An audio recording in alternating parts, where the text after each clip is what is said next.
এখন থেকে তোমার সাথে আমার আর যোগাযোগ নাই, তাতে আমার কোনো দুঃখ নাই। আমি যতটুকু পারছি তোমারে ভালো রাখতে চেষ্টা করছিলাম, এবং ভালো রাখতে পারছি কিনা এটা আমি জানি না। আমি তোমার কাছ থেকে ক্ষমা চাচ্ছি। আমি যদি তোমার কোনোদিন তোমার মনে খুব কষ্ট দিয়ে থাকি, আঘাত দিয়ে থাকি, তাহলে তুমি আমার মাফ করে দিও। যদি আমি তোমার আঘাত নাই দিতাম, তাহলে এত বড় কাজ তুমি করতে পারতে না। যখন একটা মানুষ তার ভিতরে প্রচুর রাগ, প্রচুর অভিমান, অভিযোগ থাকে, তখন ওই মানুষটা আরেকটা মানুষকে তার ইচ্ছে মতো সে ব্যবহার করতে পারে। যখন একটা মানুষের ভিতরে বিবেকহীন, যখন একটা মানুষ মনুষ্যত্বহীন হয়ে পড়ে, তখন ওই মানুষটা তার রাগের যে ভাষা সে অন্য মানুষের উপরে দেখাতে থাকে। তুমি যদি মনে করো যে আমি তোমার অনেকটা কষ্ট দিয়েছি, আমি তোমাকে সুখে থাকতে দেইনি, তাহলে তুমি আমার মাফ করে দিও। আর হ্যাঁ, আমি সবসময় এই দোয়া করি যে তুমি সবসময় ভালো থাকো। আমি বলবো না যে তোমার দোষ, সব দোষ আমার। যদি আমার দোষ না হইতো, আল্লাহ পাক সব দেখা সত্ত্বেও এত কষ্টের মধ্যে আমার আরো কষ্ট দিয়েছে। আমি সবসময় এই দোয়া করি যে তুমি সবসময় তোমার প্রিয় মানুষটা এনে সুখে থাকো। আমি এই দোয়া করি যে তোমার প্রিয় মানুষটা যেন তোমার সবসময় আগলে রাখে, তোমার প্রিয় মানুষটা যেন তোমার কোনোদিন দুঃখ কষ্ট কিচ্ছু না দেয়। আমি দোয়া করি তোমার প্রিয় মানুষটা যেন তোমাকে বিকালবেলা নিয়ে ওই রাস্তার পাশে যেন দু হাত ধরে দুজন হাঁটতে পারো। আমি দোয়া করি তোমার ওই প্রিয় মানুষটা যেন তোমার সব আবদার পূরণ করে।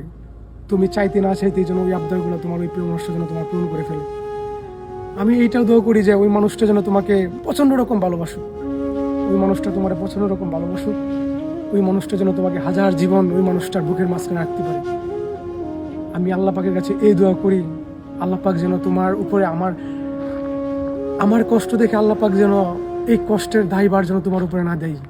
আমি আল্লাহ পাকের কাছে একটা দোয়া চাই, আমি আল্লাহর কাছে একটা দোয়া চাই যেন আল্লাহ পাক তোমার আমার থেকে বেশি ভালো রাখে। কোনোদিন এই দোয়া করবো না যে তুমি আমার কষ্ট দিছো আল্লাহ, তুমি এই কষ্টের ফল যেন দাও। আমি কখনো এই দোয়া করবো না। আমার সবচেয়ে বেশি খারাপ লাগে তখন আমি আমার কষ্টের ভিতরে কষ্টের কথাগুলো আমি মানুষকে বলে মানুষের সাথে শেয়ার করি। যখন একটা মানুষ আমার এতটা কষ্ট বা এতটা আঘাত দেওয়ার পরেও আমি ওই মানুষটার কথাই বলতেছি, তখন তোমাকে বুঝতে হবে যে এই মানুষটা সত্যি পাগল, সত্যি তোমার একটা সময় পাগলের মতো ভালোবাসতো, আর এখনো তোমাকে পাগলের মতো ভালোবাসে। আমি কথাই বলতে চাই যে আমি মৃত্যুর আগে তোমার হয়তো পাই নাই, তবে মৃত্যুর পর যেন তোমার সাথে আমার একটাবারের জন্য দেখা হয়। আর ওই মুহূর্তে আমি তোমাকে বলবো কি এমন দোষ আমি তোমার সাথে করেছিলাম যে এই দোষের খেসারত তুমি আমাকে মরার আগে মৃত বানিয়ে ফেলছো।